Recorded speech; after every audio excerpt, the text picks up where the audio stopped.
Welcome to the Real People, Real Business Show. My name is Stephanie Hayes, and I'm a business strategist who helps mature entrepreneurs design asset-based business models that set their businesses up for growth and exit. I love to speak with like-minded entrepreneurs who share their real stories and the gritty details on how they have navigated their own way through. On this show, you won't hear about the glamorized entrepreneurship journeys that you can see online, and you won't be told how to make six figures in 6 weeks. Instead, you can expect to hear real, vulnerable, and inspiring stories that you can relate to that have helped create the foundation for each of our guests' businesses. Today, I'm so excited to welcome Indus Khaitan. Indus is the founder of Quolum, an on-deck scale company funded by Sequoia Nexus. Quolum has developed a technology stack to help organizations effectively consume cloud-based services at scale. He also founded Bits4Mobile that was created on the heels of the '08 recession and exited in what was Oracle's first acquisition in mobile. In his free time, he flies a single-engine Cessna 172 over the Bay Area. So he's a man after my heart for sure. Welcome to the show, Indus, and thanks for taking the time to share your story today. Hey, Stephanie, great meeting you. Love to chat more.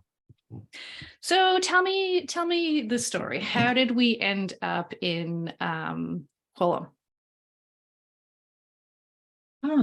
Interesting one. I think now when I look back, it was all sort of serendipitous connections from one thing to the other. My job at that time was with a company called ChargeBee. It is one of the unicorns now that does subscription management as a service. So, let's say you're running a SaaS business, you need to manage the pricing page and plans and collecting money. ChargeBee would power that without you worrying about it. And in 6-ish months, we grew very rapidly, and our revenues were like single digits, and we grew double digits, like 3 to 4x. And my team was spending a lot of money on software and growth campaigns. When we audited a year down the road, what we discovered jointly with finance saying, oh, who is using this tool? Why is Indus's card on file? And I went, hey, yeah, my card, my statement, but I do not know. And I thought, hey, there must be a better way to track software spend, hundreds of these SaaS tools that we have acquired. And the idea just hung in my mind for a long time.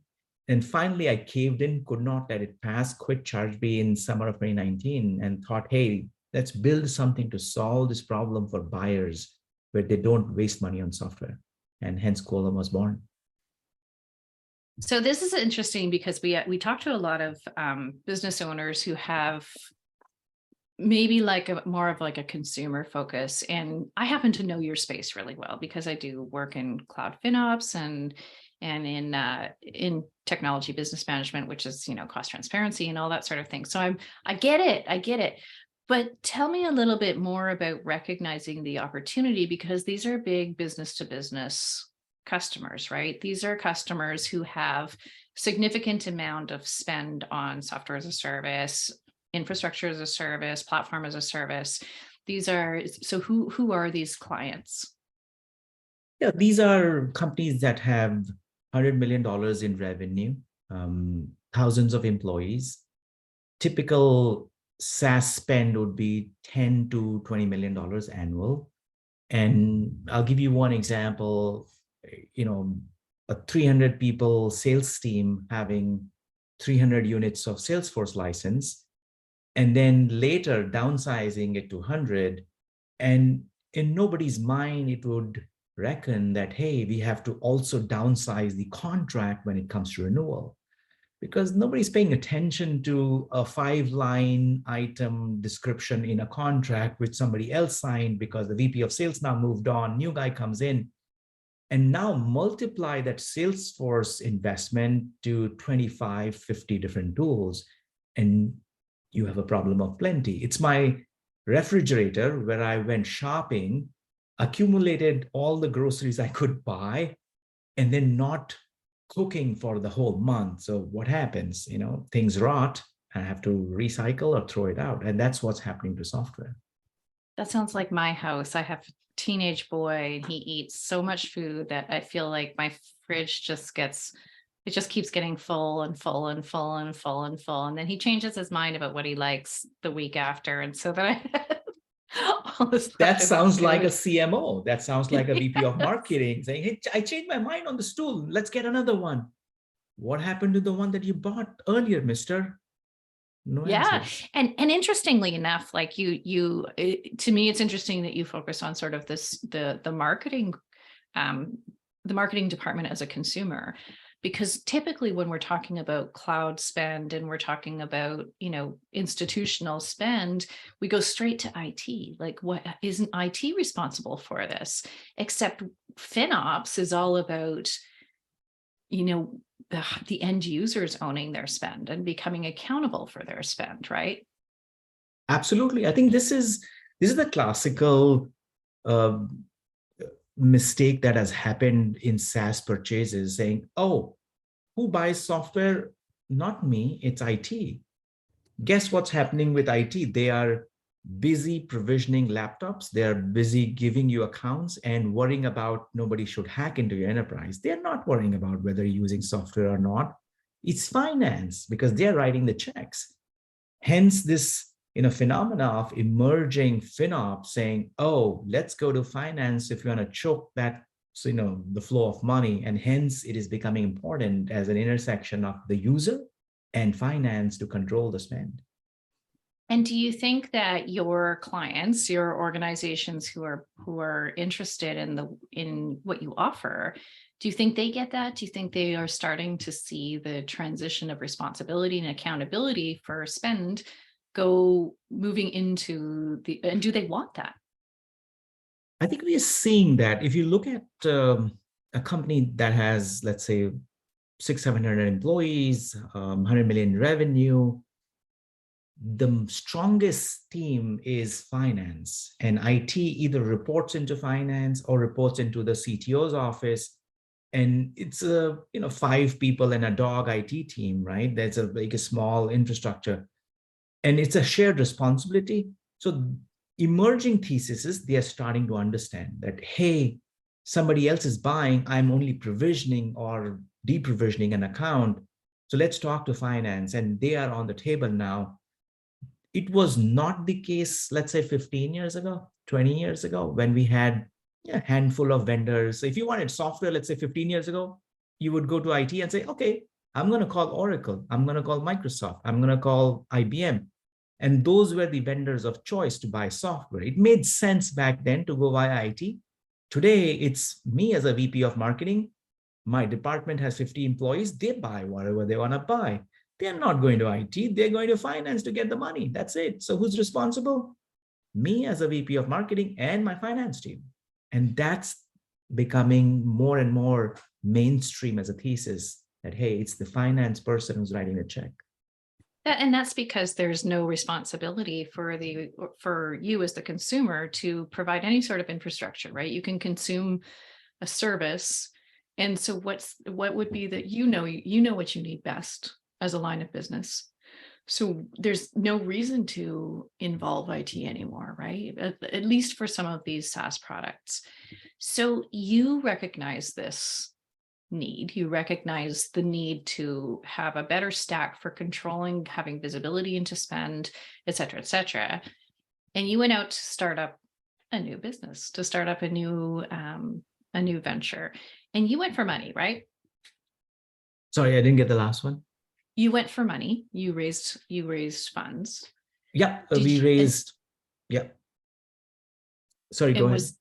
Was that, right away? Did you, how far did you get before you went for money?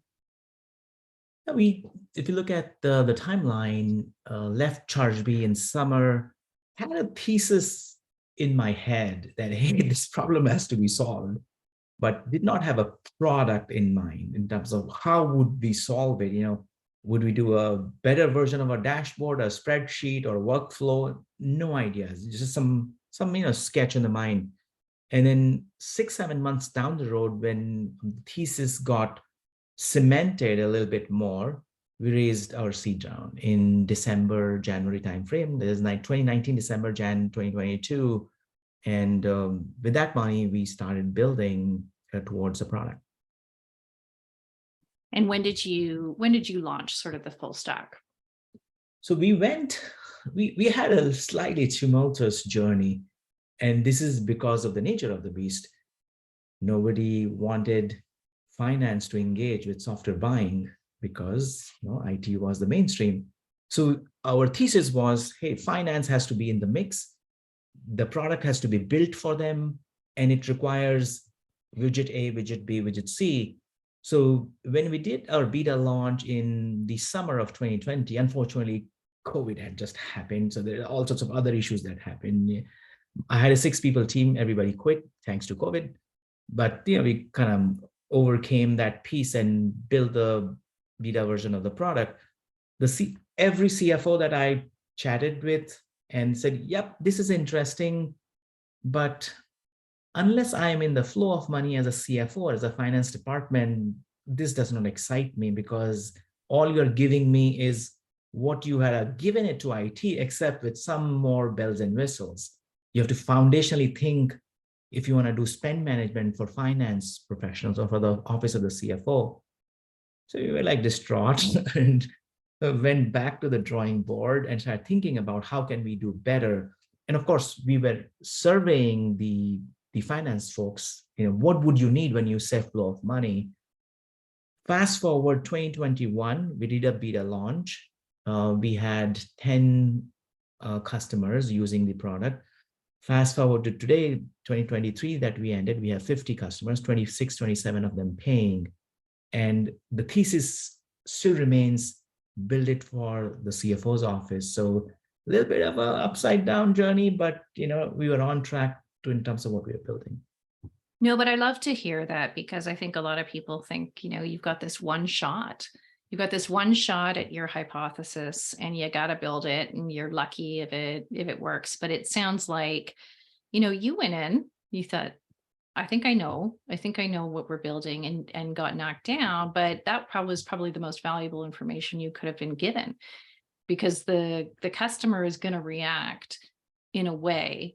And I know I've done this. I've had customers react and say, nah. I'm like, but I know you need it. I know you need it. And they're kind of like, And so we learned that it's not just about the product design, but how we're messaging it and how we're presenting it. So what did you learn through that process? I think the most important part is, and this is a classical thesis in product management, it is called jobs to be done, in terms of, hey, if you're targeting a finance person, let's say you're targeting a FP&A controller, he or she is busy with 3 things that she does every day. How can you make her jobs to be done in a much better outcome on a daily basis? For us, I'll give you an example, and this is where my eyes just lit up after our first failed attempt. The FP&A controller, Jackie, she said, oh, by the way, we have hundreds of invoices of SaaS products that come to me every month. And these are expense reimbursements sometimes just a statement descriptor without invoices, but there are hundreds of line items every month. Can you make my life easy that I don't have to spend 2 hours every week or 3 hours every week chasing those invoices? And this basically gave us a very simple hack saying, what if we aggregate all these hundreds of invoices, give Jackie a single dashboard with invoice 1, invoice 2, invoice 3, invoice 4, invoice 5. Bingo. Jackie does not have to chase anybody. She does not need to call that your invoice is missing. Jackie sees it on Quolum's dashboard, all the invoices, and we went off to the races after that. And that was enough of a change. That was enough of a solve for her problem, that she could absolutely see that either giving her more time, more accuracy, less room for error, whatever, right? Yeah. And finance is also about matching of things, right? You told $5. The vendor has given a $5.01 invoice. Your credit card statement says $5 or $4.99. So they need to reconcile these, and the reconciliation is based on evidence. So your statement, the charge on the card, the invoice, and your expense report, right? So we basically solved 2 parts of the problem very well, saying you don't have to look at the statement descriptor because it's automatic via Quolum. You don't have to hunt for invoices. That's also automatic via Quolum. Of course, somebody has to file the expense report if it is a norm in your organization. And, of course, we have not solved the third problem yet, but still with those two, enough insight into building what we have built so far. And you have evolved into more of a stack than just your original kind of functional concept, right? Yeah, and this is again continuous feedback. So we launched the beta, Jackie and his team and her team, 10 customers, and they continuously told us, do this more. I'll give you one more example.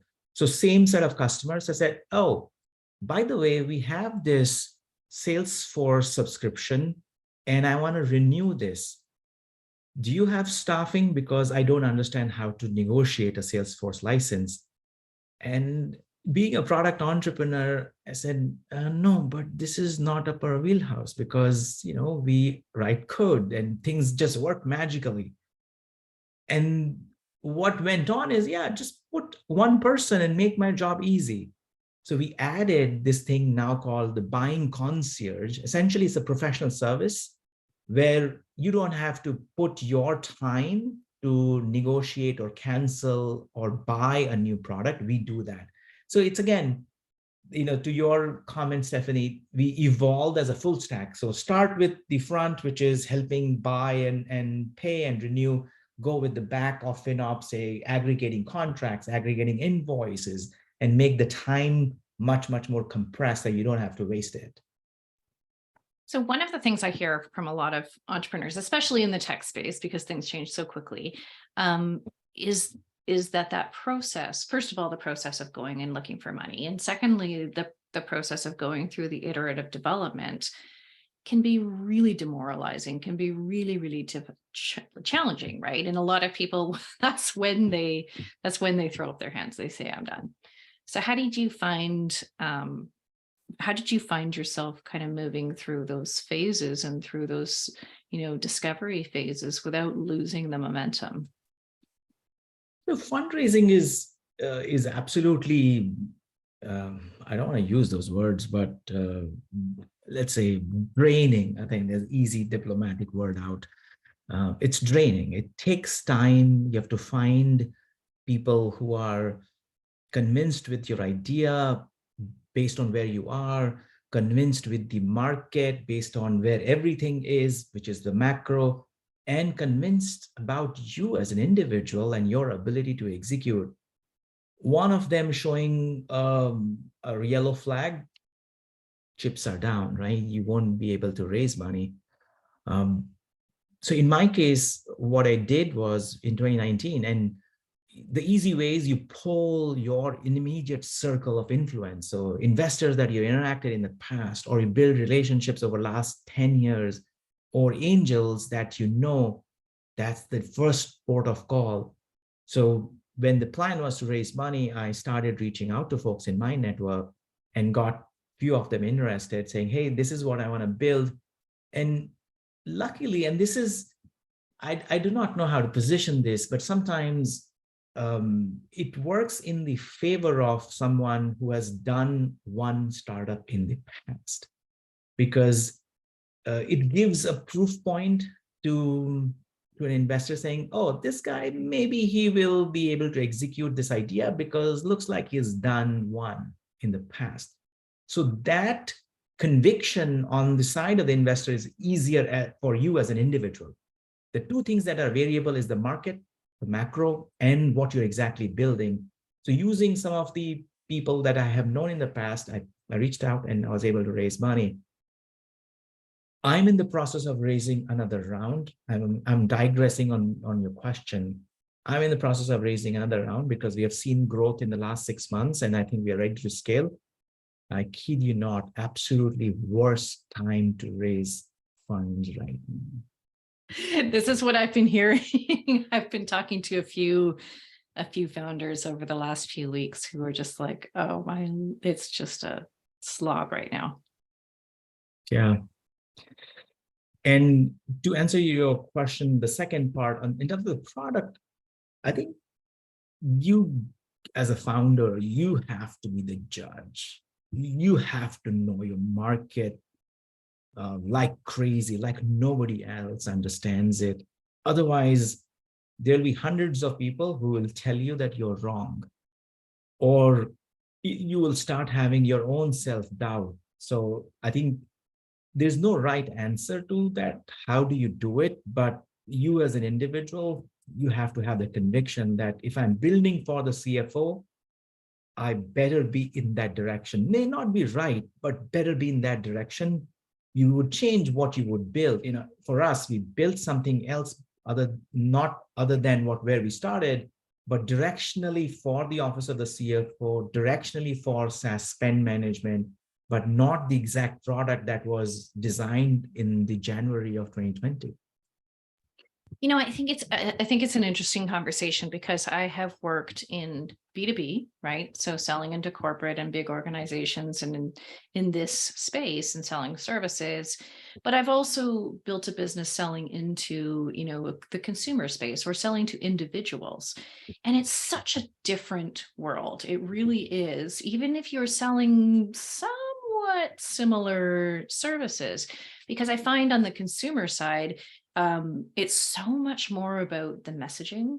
And on the corporate side, it's so much more about being able to demonstrate relationships and an understanding of the business, even if, the service is similar.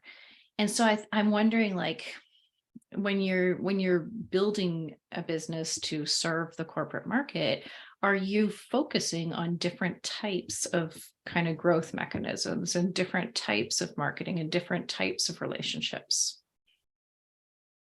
Yes, definitely different compared to consumer. Product is an after fact for consumers. It's the packaging, it's the messaging that's the primary to drive footfalls into the store that you have. In case of B2B, I think it's in stages, right? And cliched, but your early first $1 million in revenue versus how the first to second to 10 would look are slightly different. And your growth mechanisms, for example, for us, 100% of our first $1 million of revenue is through our LinkedIn as a channel. Who do I know? Who has the problem? Who's going to refer me there? Who can I call and he or she's going to pick up my phone?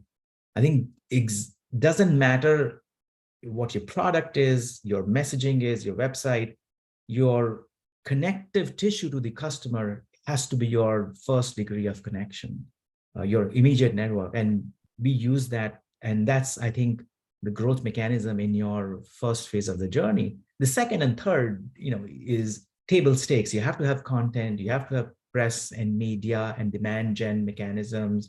You got to go out and speak at events, do offline marketing, go do Google ads, do LinkedIn advertising. So all of those channels are table stakes. And then, of course, changes, amplifies beyond in $10 to $100 million journeys. But 0 to 1 is absolutely, it's also excruciating, but that's the only channel you can, harness. 100%. And I think corporate buyers, the number one thing that they want to know first, before we even talk about features or product or anything, is that my space. Yeah. Have you worked in my space? Do you know my space? Do you understand? And I mean, to varying degrees, right? Sometimes it's like, do you know my functional space? Maybe if you don't know my industry, but have you, I want a level of comfort that you know IT, that you know change, that you know people, and then we can continue the conversation. And sometimes it's almost to like an nth degree, right? I mean, law firms are the worst this way. They're like, we can only talk to you if you've worked with other law firms. I'm like, nothing to do. Like, listen, we're okay. We know we know the functional space. No, you have to work with other law firms. So I think that in corporate, the fact that you had the experience already with ChargeBee in sort of in the financial space or dealing with financial space? Do you think that helped? Was that a leg up for you? I think it was a help in a way to get the foot through the door. Mm-hmm. Because let's say you are doing an outreach to a CFO, and the first thing is they're going to look up your LinkedIn profile before they even respond. So that resume helps, but then everything else is then table stakes, right? You got to have the product, you got to have your packaging, you have to have features. So you cannot break through the wall if those three do not exist. What you did in the past gets you through the door. That's the only accomplishment there. But unless you know the person very well, or he or she is an advisor to you, they will not get your product ASAP. They will bring you on the table, and you are third or the fourth option they are evaluating, and then you have a better chance now, rather than, hey, just kind of shooting darts in the air. Yeah, I own a software company too, and we have a product that we've built that really is actually tricky to position because it's a platform product, right? And it could very well be, utilized in any industry, in any vertical, but it doesn't work to go forward and say, I have a product that, you can use it for anything. So we ended up building, vertically based accelerators on solutions on top of it. And that's what we sell, right? We sell the solution and the platform powers the solution. So I suspect in some regards, that's the same for most B2B sales, is that we need that context. And I think that's what you led with, right? You led with the problem and you led with the context, and then dragged through the rest of the development from there. Yeah, and we got slightly lucky as well, because to give you one example, when we started selling into the finance office, 2021, October, November timeframe, we did the product release. It would be received by the CFO, but there would not be any buying interest, saying, oh, I'm not worried about hygiene, compliance, and risk, spend management, proverbial middle finger to you, and then put the phone down. Fast forward to 2022 summer, the macro has changed, and people were now heightenedly aware about, hey, we got to optimize our spend. And in a way, we achieved a PMF as an inflection point. That, hey, looks like there's leg into the product that could penetrate the market, acquire customers, and we got just lucky with how the market shaped.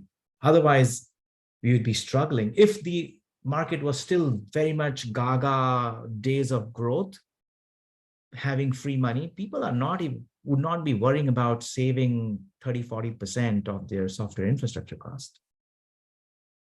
Yeah, I mean, this is a typical of the evolution of an industry, of, specifically of cloud as a financial line item, right?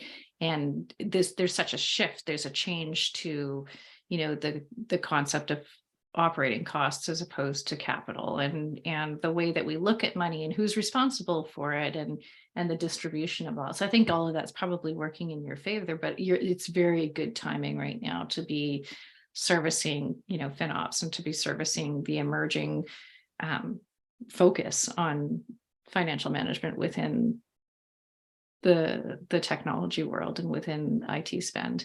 And I don't think it's just IT spend, right? Like you've said, this has become very distributed in the organization, because now we can consume software and products and services without it needing any sort of help from an internal. And so the role of the internal IT team changes as well, right? Yeah, IT has become, what's the right word, as a key holder for ensuring there is security, there is data compliance. People cannot break into your organization, but the days of IT as a stakeholder, a key stakeholder for buying products, has moved on. Yeah, I agree. IT would typically buy an organizational purchase. Let's say you need Now, let's take an example. You need an HR management tool, maybe IT. Maybe you need a corporate collaboration tool, maybe Slack. And those are some of the IT purchases that are still being influenced by IT, but 99%, yeah, you and I need Miro to whiteboard our ideas. IT has no idea what Miro is in the first place. You know, there are friends I'm in just IT. working on Miro right now. There you go. There you go. And to be honest, even finance does not know the nuances between a Miro, a Slack, or a Jira, or a FigJam in Figma, which is Miro equivalent. And hence you need specialists to handhold them. And that's where we come in saying, oh, by the way, this is what FigJam and Figma does. Why do you need Miro if only your designers are looking for Miro, as an example? But if you look at the, like, and we're going to nerd out here for a second, but if you look at the definition of agile and safe, scaled agile, we move away, like one of the guiding principles is people and sort of interactions over tools and processes. So we're moving away from having to have harmonized tools across an organization, and these working groups decide which tools they want. And it doesn't matter whether they work on one thing or they work, unless you're talking about like collaboration tools and that sort of thing, that's a little bit different. But this decentralization, I think, as a theme, when it comes to technology, when it comes to spend, is, the opportunity that you guys are sort of attaching yourselves to, right? Yeah, and this decentralization is going to go 5-10x from here. I'll give you a very tactical example. There are country-specific laws, we could call them draconian, but the law says, oh, a resident of my country can only have his data stored in a data center locally, and which is happening in cloud, right? It's also happening in SaaS. So people are saying, where are the identities of my country's employees are? It should be in a data center locally. And let's say if a Zoom says, sorry, we don't have a Zoom local in, let's say, let's say Bangalore, India, it has to be cut off with another tool. Hence, you have a Zoom, which is global, and a Zoom, which is local, or with a different name. And this is also gonna increase across the world as politicians wake up and say, hey, I gotta have my own country's own GDPR equivalent laws. What do? And but that's also relevant for spend too, because when you consume cloud services, you have to specify regionality, right? Because of all the different reasons. But then your costs are different from a regional perspective, right? Your costs are going to be different if you stand up services in one region as opposed to another region, and they're priced differently. So all this like minute detail around tracking and managing spend is becoming so astronomically complex. Absolutely agree. And if you decentralize it, the specialized buyers are not there in that country. The specialized buyers are there in the corporate headquarters. They have no idea what's the local laws, what the taxation policies are. Are they in compliance? Are they violating? And if a department has been let go, which is happening now, who's canceling those, right? So it is going to be 10 times more messier than where we are in January. But you're going to be positioned to accommodate that opportunity. So you're going for some money right now, and as you mentioned, it's a hard market right now. It's a hard environment. How are you preparing yourself to be able to power through that? I think there are two strategies. One is if we are not able to go the path that we are planning to and the money that we are planning to raise, convince the existing investors to help extend the runway, because hey, we are growing, exponentially, revenues up 4-5x, year over year. Can we use the bridge to walk to the other side? And then as the market changes, go raise at whatever terms you want to raise. I think it's also, in my mind, it's going to be temporary, because investors are in an overbought position. They have paid whatever price everybody was asking for. SaaS specifically was at 100 to 200x multiples of revenue, which is kind of mind-boggling. So now the pendulum is swinging on the other extreme, saying, okay, let's go on holiday. Let's not invest any money because it's going to average it out by not doing any deals. And that's going to hurt entrepreneurs who are trying to raise money now. So I think we're going to ride this out for 6-9 months, I would say. And then when things get better, then do it. But I think that's the situation we are. So what's the future vision? I mean, where are you working? What are you working towards? I think for us, 2 or 3 things are directionally going to happen.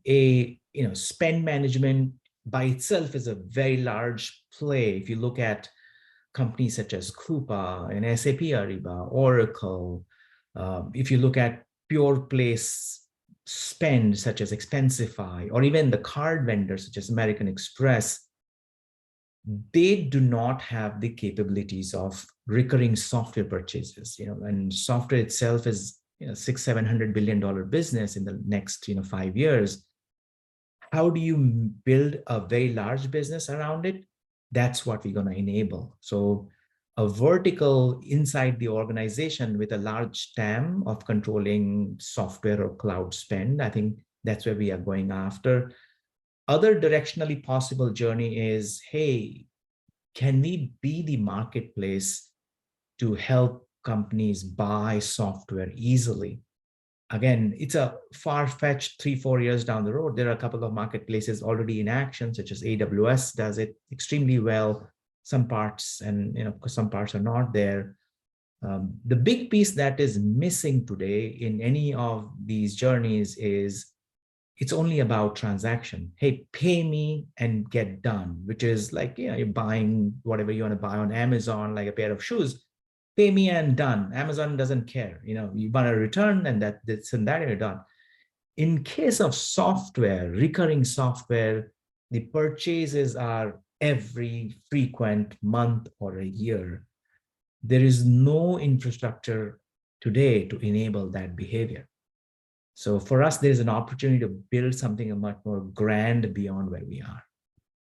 And all of this vision comes from knowing this market very, very well.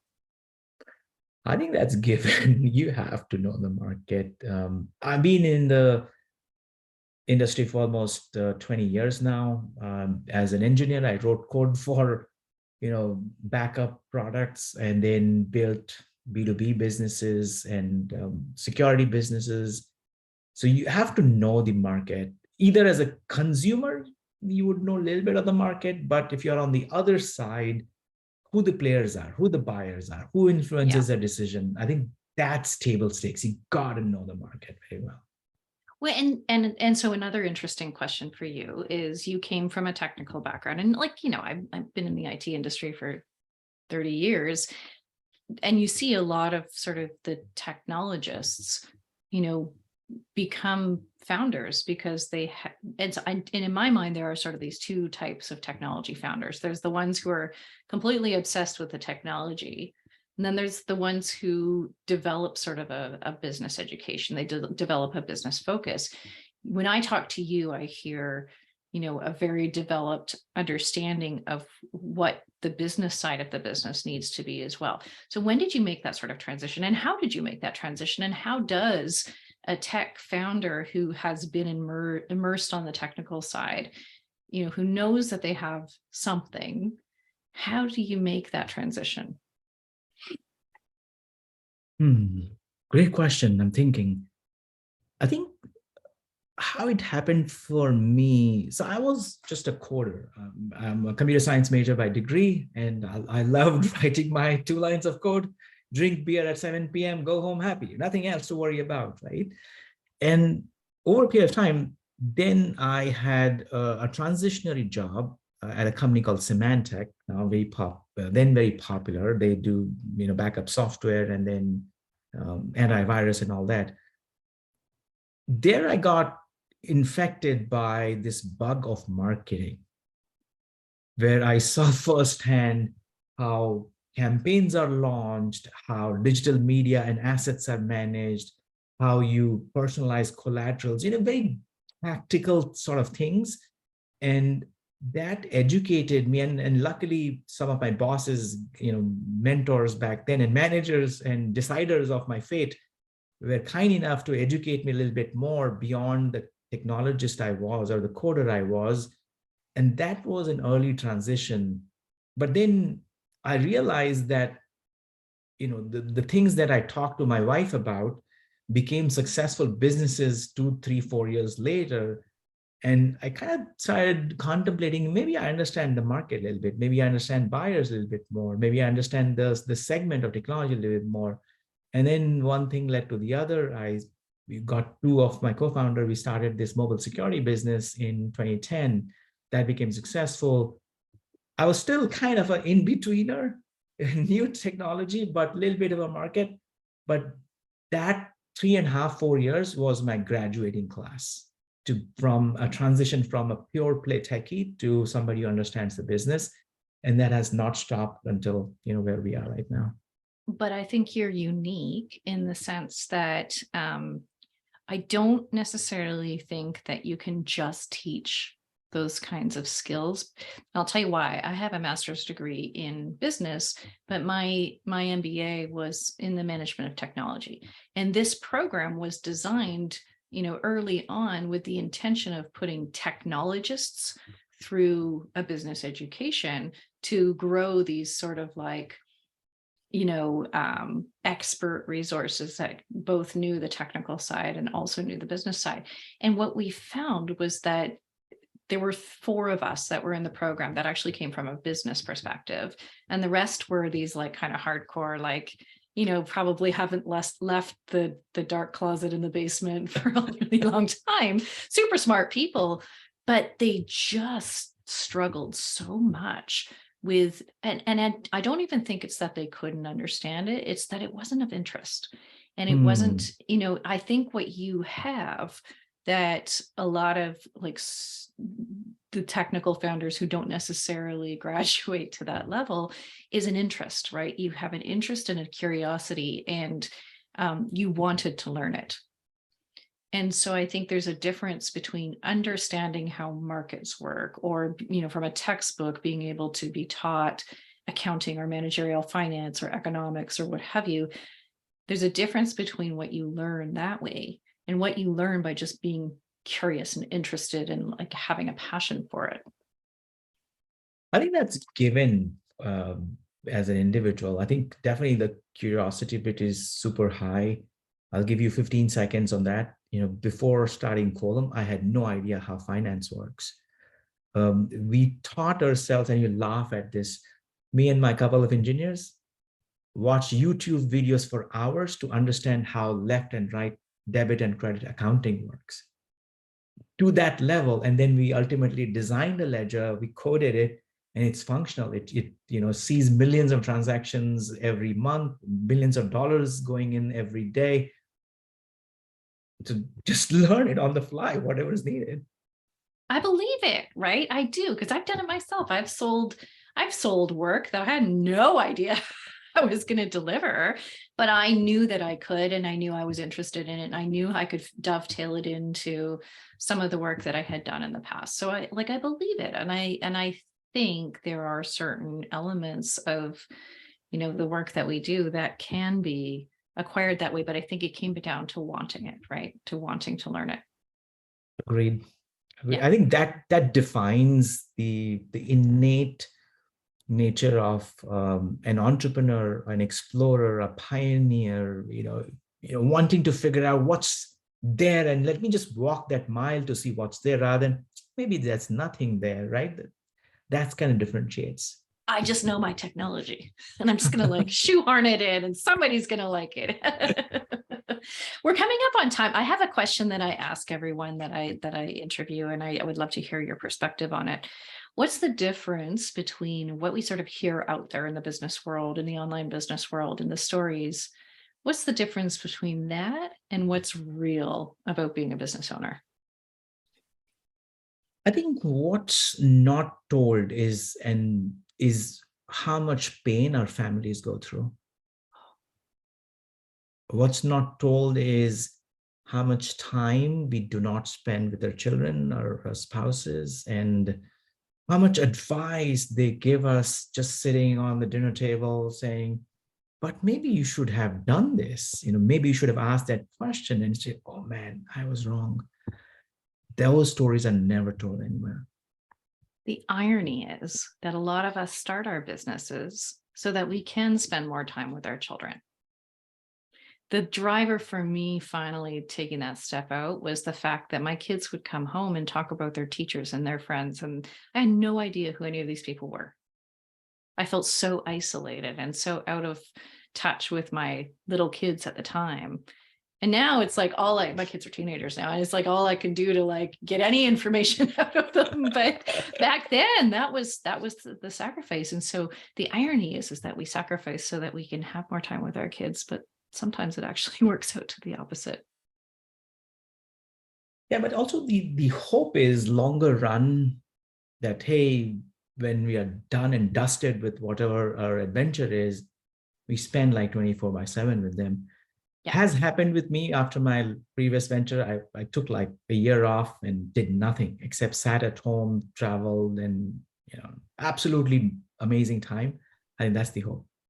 Yeah. And I think it's once you settle in, right, you get past that initial phase, and this becomes more of a routine and a process.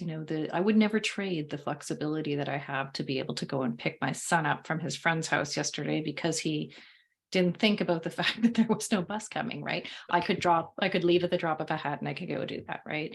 So I absolutely agree. I love that answer. Nobody has actually answered that with that answer before. Okay. We could talk forever. Obviously, we have shared interests here. But could you tell our listeners how they can find you? Very simple. I am Indus Khaitan on Google, LinkedIn, any social. Indus@Quolum.com is my email address. If you just want to save money on software, or you think that you have saved money, but we could harness it a little bit more, reach out to me. Amazing. Thank you so much. And we're going to wrap things up. I am so happy that we had the opportunity to chat with Indus today to hear more about how his business came to be, his experiences along the way, and what the future of the business entails. And thank you for tuning into this episode of the Real People, Real Business Show, where we get the real entrepreneurial stories and journeys that you can relate to. Show notes, resources, and links from this episode are available on my website and social media platforms. If you've enjoyed today's content, I'd love for you to give us a review on whatever platform you're on to help us share these genuine stories with an even bigger audience. Till next time, keep building, keep dreaming, and keep being real.